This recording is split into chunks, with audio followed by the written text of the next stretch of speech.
Hey everybody, I hope you're doing well. Today is Friday, November 6th.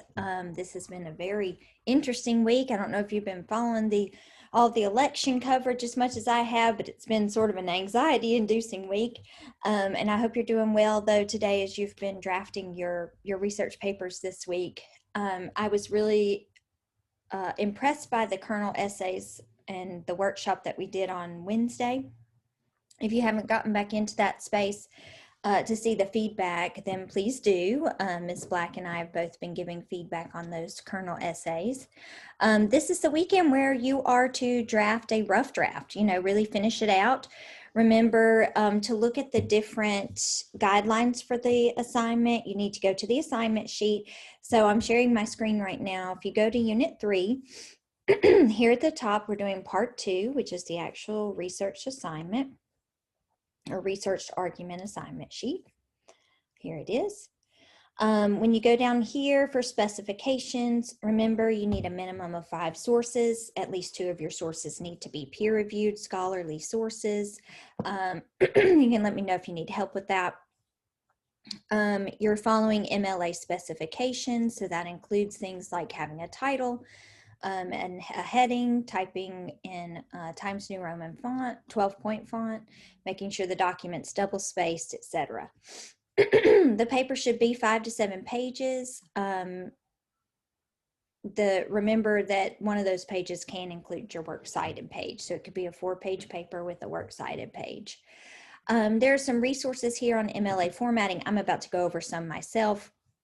And don't forget, you can review the RET Lab using sources if you just need some reminders on how to embed your source material, okay? If you want to look at grading considerations for some of the things we'll be looking for when we do peer review together on Monday, then you can look at this part of the assignment sheet as well. Excuse me, I'm having some allergies this week. Okay. So don't forget that exists. Also under Unit 3 resources, there are a few things I wanted to remind you about. The first are these classical argument notes. I sent you guys an email with these the other day just to remind you. These were the notes that I referenced in my longer lecture video from a few weeks back. But a few people have been asking me about outlining help or sort of organizational help. These are really the best notes for you on that. So you can look here at the introduction, what you need to do as the paper builds on. Sorry about that. That should be Roman numeral 2. How you set up your reasons and evidence, remembering that the best evidence comes from credible sources. How you set up your concession refutation, which again strengthens your argument by refuting opposing views, and then some ideas too on how to draft your conclusion. So those notes can be found in Blackboard under Unit 3 resources, as well as if you just need some guidance on the process of kind of looking at your sources and figuring out what from each source is going to be most helpful, then this first part of this research argument planning guide can be very helpful. This is where I had you guys write your claim, what sources provide the best evidence for your claim, which sources provide those opposing views, etc. And then how might you brainstorm some ideas for your conclusion. So that can be helpful too. And these are all resources, again, that you can access through Blackboard under Unit 3 resources. All right, today I was going to just review some basics of MLA formatting. And to do that, I'm going to use this former student paper. Now, this is from 2017. My kitty cat's come to join us. This is from 2017 when we were facing down the potential for a war with North Korea. This was a really serious event at the time. There has been more of a diplomatic response to how we deal with North Korea since then. But as you know, since in our class, argumentation really should be centered on what's happening right now and in public discourse. So this was the student's response to that conflict. He writes a really interesting argument where he says, ultimately, the only path forward will be military action. that didn't end up coming to pass. So, you know, sometimes the argument again is just a part of that kairos, so, you know, that moment's conversation.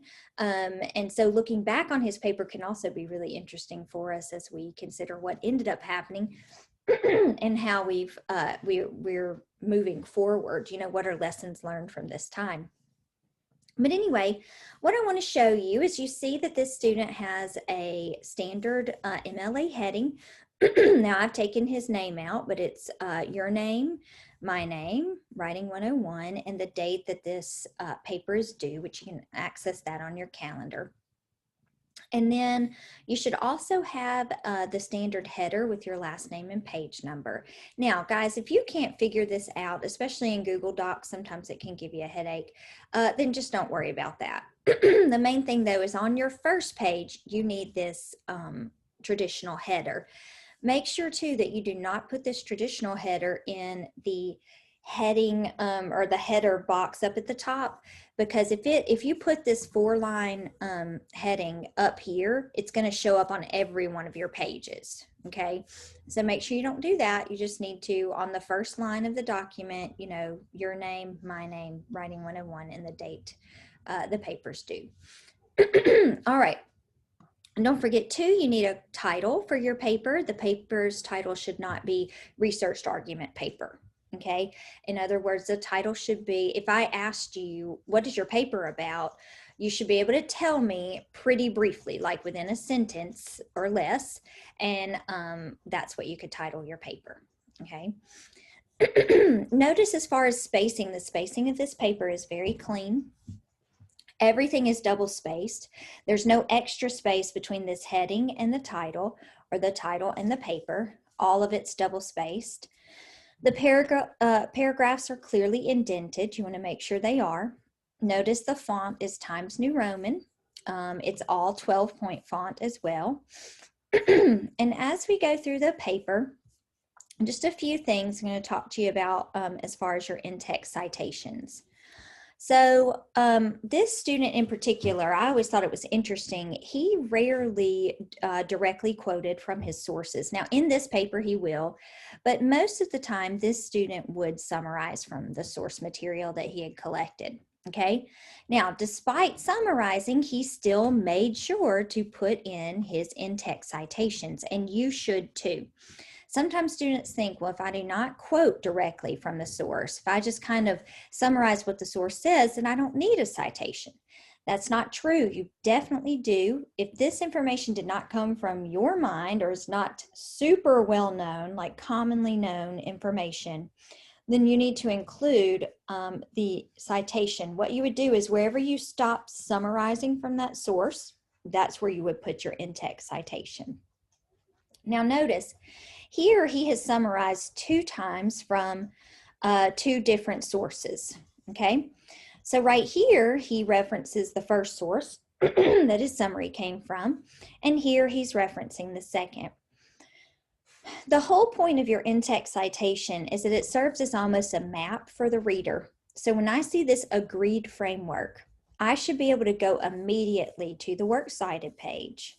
And the first word of the citation should be agreed framework, which you see it is here. Notice he has a title here that is extremely long. So this source does not have an author. So you start with the title of the article. It is agreed framework of October 21st, 1994 between the USA and the Democratic People's Republic of Korea. Okay, that is a long title.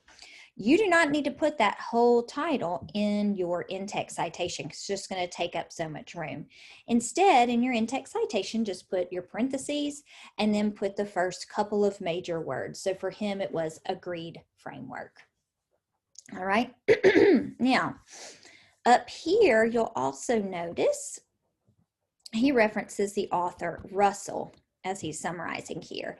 Let me show you a problem he has. When we go down here to his works cited page, Russell's actually the first name of this author, okay?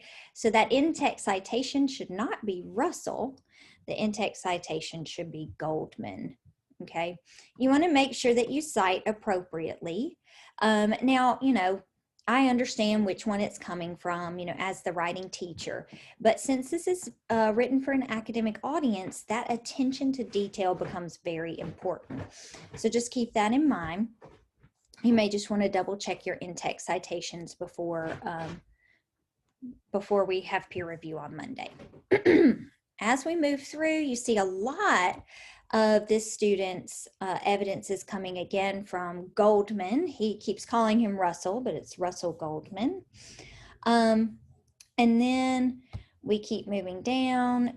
This student did a really good job with addressing counterclaims. So here he talks about some have argued that it is a result of the madness of North Korea's government, saying that the current regime is so incompetent that it cannot comprehend just how much trouble it's causing for itself by pursuing this goal. However, by looking at the more prevalent purpose of nuclear weapons, it becomes clear that North Korea has a logical reason for wanting nuclear capabilities. And he's going to go here into why that is, and that's going to be that strong refutation for that concession that he made earlier. Notice the student does directly quote at times. So we see just a quick review of when you are going to quote directly.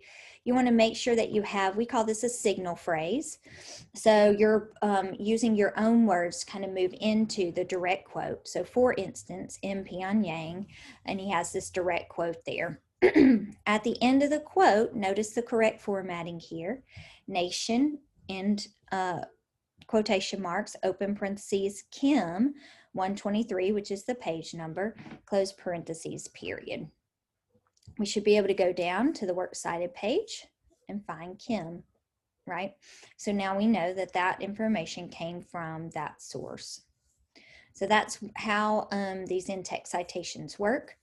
Down here we see again, just to show you how he signal phrases. Let's see.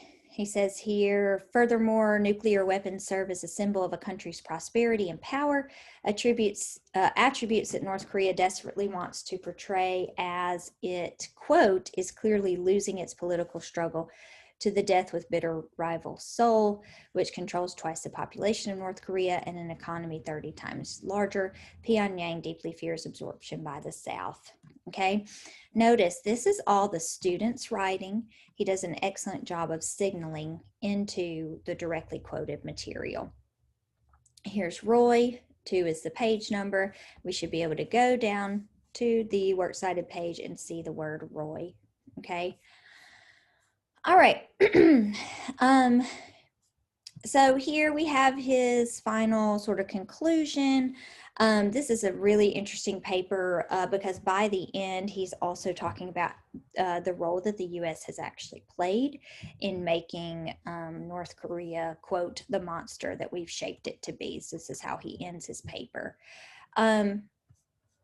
Strong paper overall. Notice it's 4 pages in length. Here is his works cited page. Quick note, notice he has works cited. He spelled it correctly. He centered it on the page. It's not underlined. It's not quoted. It's just simply centered in the middle of the page. After that, he has his list of citations. They're all in MLA format. The way I can tell that is all of the titles, major words are capitalized. We're starting with authors' last names and punctuating them appropriately. Remember, Ripley et al., that means that there are many more writers, 4 or more, for this article. And so when he cites, he should cite Ripley et al. Let's see if he did that here. Coming back up.